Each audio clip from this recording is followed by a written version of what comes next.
Beyond fear, Friedrich Nietzsche. There comes a moment when fear changes its disguise. It no longer appears as panic, it no longer shouts, it whispers, it tells you that waiting one more day is wisdom, that avoiding risk is maturity, that staying invisible is humility. But Nietzsche warned us that the most dangerous lies are not those spoken by others. They are the ones we repeat to ourselves until they become our identity. Most people never realize this. They spend decades believing they are cautious, when, in reality, they are simply afraid. Afraid to disappoint, afraid to be rejected, afraid to become someone unfamiliar, because every genuine transformation feels like death before it feels like freedom.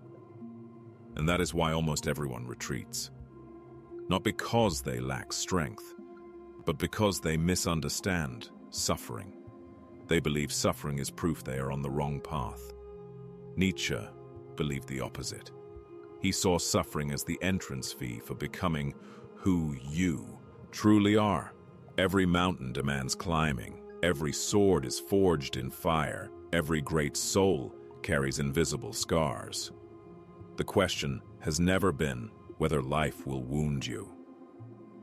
The real question is this: will your wounds become excuses or wisdom? Most people choose excuses.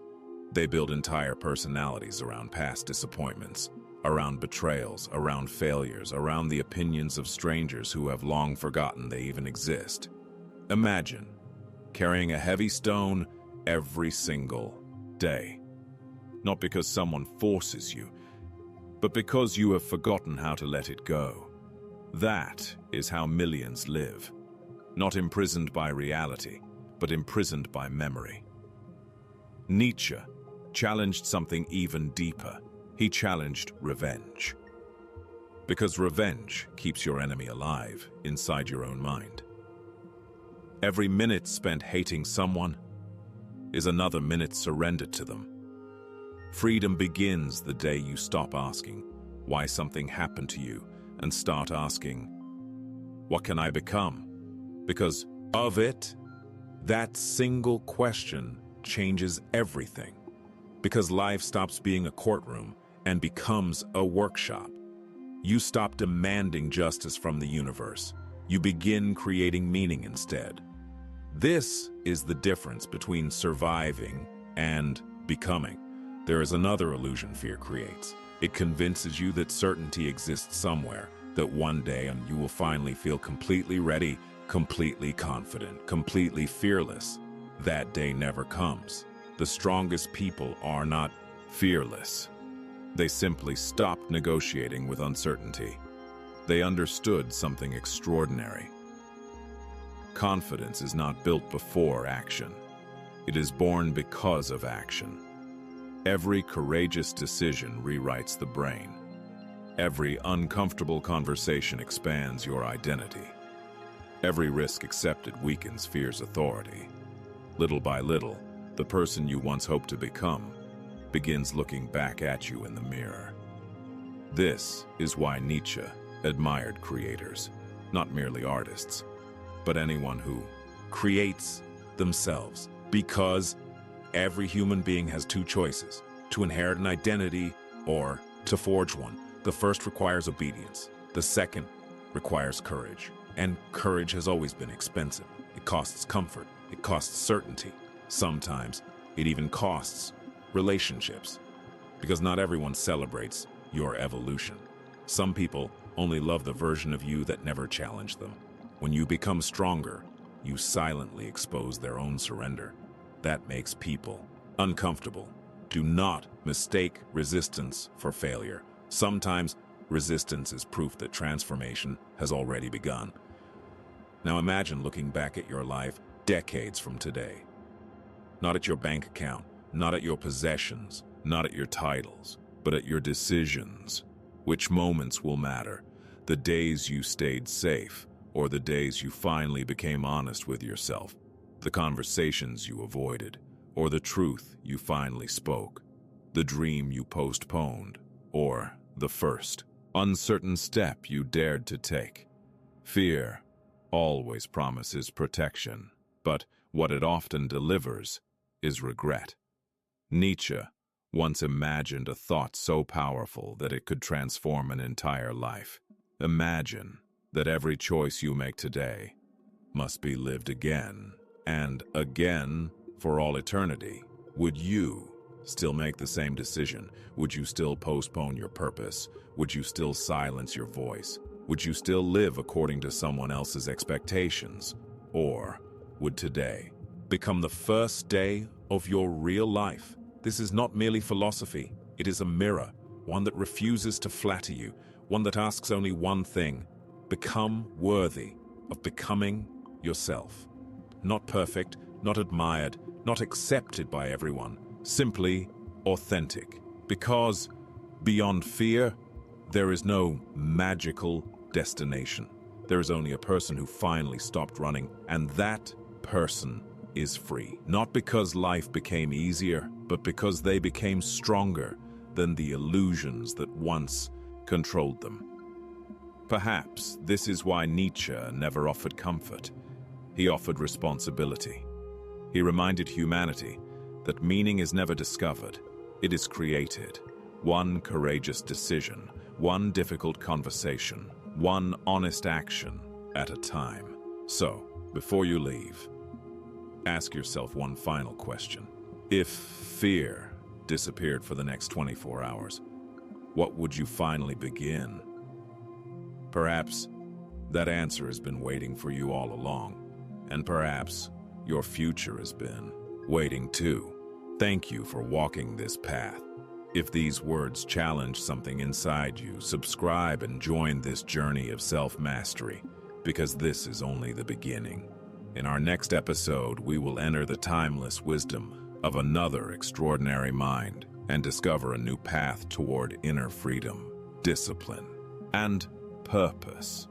Until then, remember this: beyond fear lies the life you were meant to live, the invisible prison of the human mind.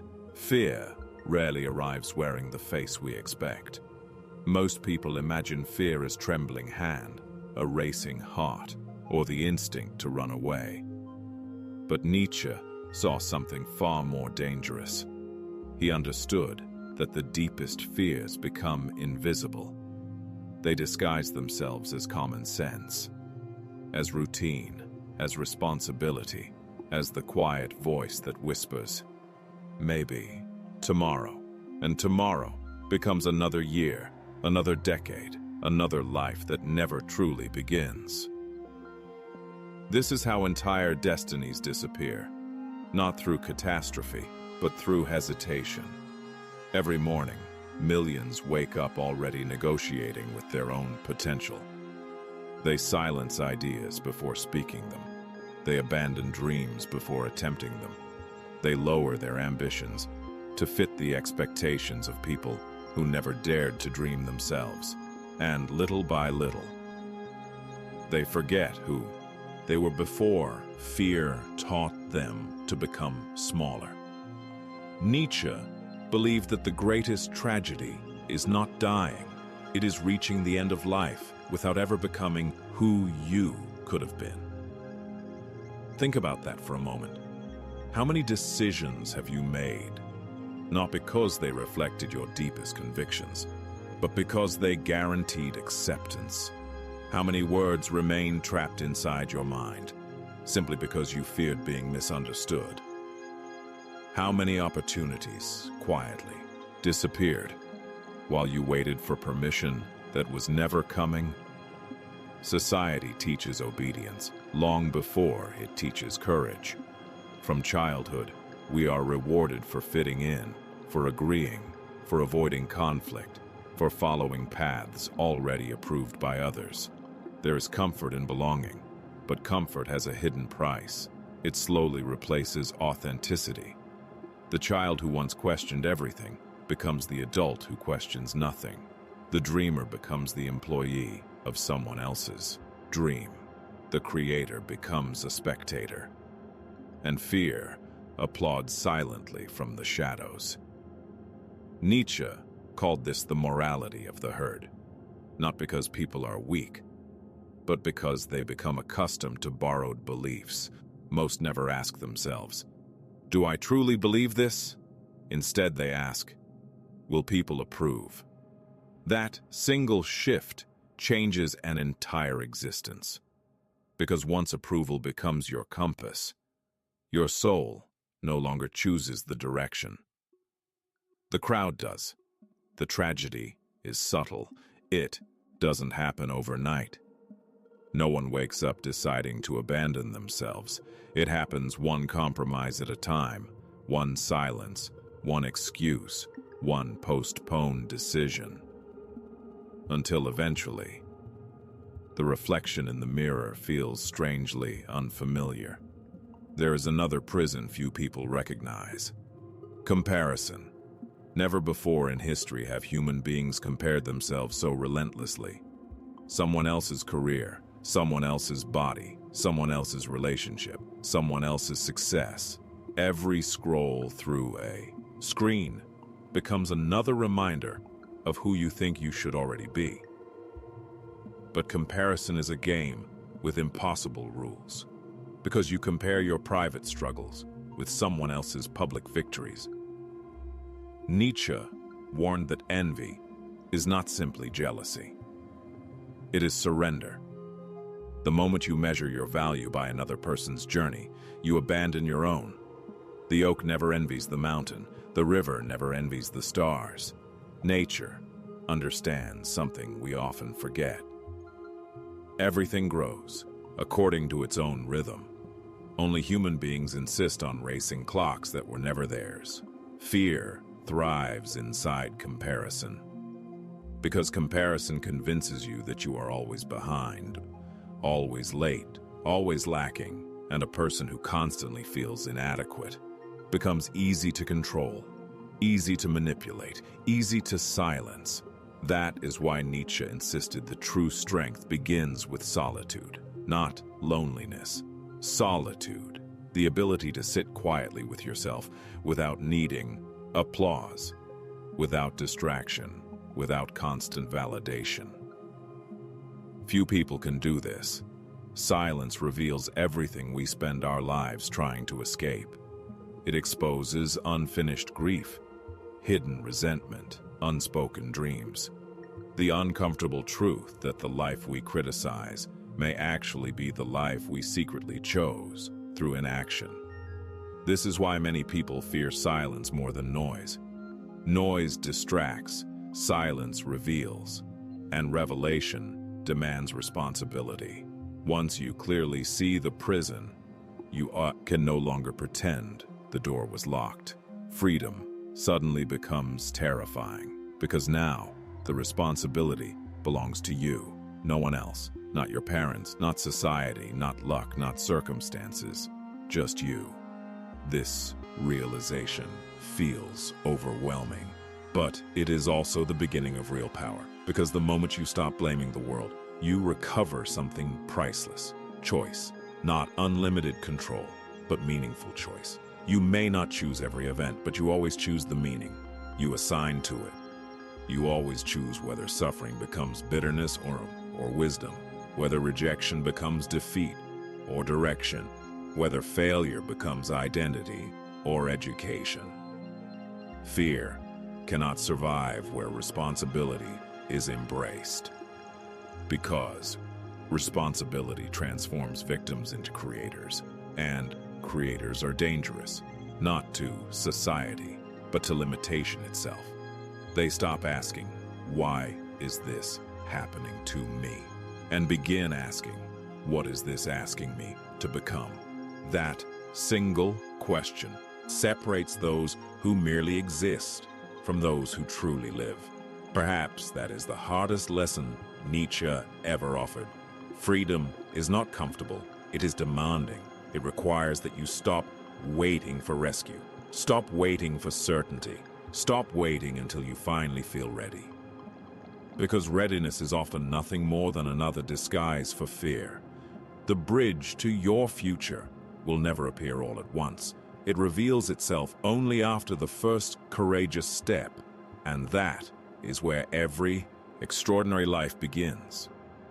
There comes a point in every life when fear loses its power, not because it disappears, but because something greater is born. Responsibility. Until that moment, fear asks the questions. What if you fail? What if they reject you? What if you lose everything? But once responsibility awakens, the questions change. What if I waste my only life? What if I never discover who I could have become? What if comfort quietly steals my destiny? These are the questions that transform Nietzsche's philosophy into a way of living. He never promised a peaceful existence. He promised something infinitely more valuable, a life that belongs to you. Most people spend years trying to become acceptable. They shape their opinions to fit the room. They hide parts of themselves to avoid criticism. They trade authenticity for approval until one day they no longer recognize the person staring back from the mirror. The tragedy is not that the world rejected them. The tragedy is that they rejected themselves first. Nietzsche believed that every human being carries two identities. The first is inherited. It is built from family expectations, social rules, past experiences, and the opinions repeated so often that they begin to sound like truth. The second identity must be created. It is forged through conscious choices, through difficult conversations, through lonely mornings, through silent victories that no one else will ever applaud. Only a few people ever meet this second self, because meeting it requires leaving behind everything familiar. And the unknown has always frightened the human mind. Yet history has never remembered those who remained comfortable. Every inventor, every explorer, every philosopher, every creator walked into uncertainty before anyone believed in them.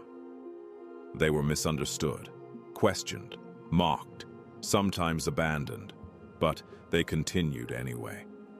Not because they were fearless, but because their purpose became greater than their fear. That is the turning point. Courage is not the absence of fear. It is the decision that something else matters more. And once that decision is made, fear begins to shrink.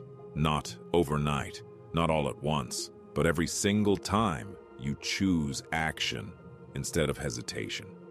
You reclaim another piece of yourself. Slowly, almost invisibly, your identity changes. You become someone who keeps promises to yourself, someone who speaks honestly, someone who acts even when certainty refuses to appear. This is how confidence is built. Not through positive thinking, not through motivation, through evidence. Each courageous action becomes proof that you are stronger than yesterday.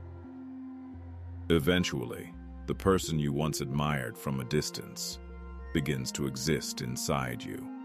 Nietzsche called this self-overcoming, not defeating other people, not proving your worth to the world, but overcoming the weaker version of yourself again and again and again. There is no final destination, no moment when life suddenly becomes easy. Growth is not a mountain with a summit. It is a path that keeps unfolding. Every new level demands a new version of you. Every challenge asks you to let go of another illusion. The illusion that you need permission. The illusion that you need certainty. The illusion that the perfect time is still somewhere in the future. The perfect time has never existed. There has only ever been this moment, this breath, this decision. Perhaps that is why Nietzsche remains so relevant today. In a world obsessed with comfort, he reminds us that greatness is born from voluntary struggle. In a world addicted to approval, he reminds us to seek truth instead of applause. In a world filled with distraction, he asks us to become fully present with ourselves. Because beyond fear, there is no magical reward waiting for you. There is simply a different way of living, or life where your choices are guided by conviction instead of anxiety, where your purpose becomes louder than your excuses, where your future is no longer decided by your past. One day, your story will come to an end. Your achievements will fade. Your possessions will belong to someone else. Even your name may eventually be forgotten, but one question will remain. Did you truly live, or did you merely avoid dying? Take a moment. Close your eyes. Think about the dream you have postponed, the conversation you have avoided, the decision you already know you must make. Now ask yourself, if fear had no voice, what would I do today? Perhaps that answer is the beginning of your real life. Perhaps the person you have been searching for has been waiting on the other side of your fear all along. And perhaps the greatest battle was never against the world. It was always against the limits you accepted without questioning. Win that battle, and no external victory will ever compare. Friedrich Nietzsche did not teach people how to escape suffering. He taught them how to transform it into strength. He did not ask humanity to seek comfort. He challenged us to seek meaning, because fear is not the enemy. Living beneath your potential is. Every day offers the same silent choice. Remain the person that fear created, or become the person that courage reveals. The answer has never belonged to fate. It has always belonged to you. But if fear is only the surface, what is hiding beneath it? What invisible forces shape your decisions before you are even aware of them? In our next episode, we will journey into the extraordinary mind of Carl Jung, where we will confront one of the most powerful and misunderstood ideas in psychology. You will discover why the parts of yourself you hide, suppress, or deny may actually hold the key to your confidence, your purpose, and your freedom. Because the greatest enemy is not outside you. Sometimes, it is the stranger living within. Until then,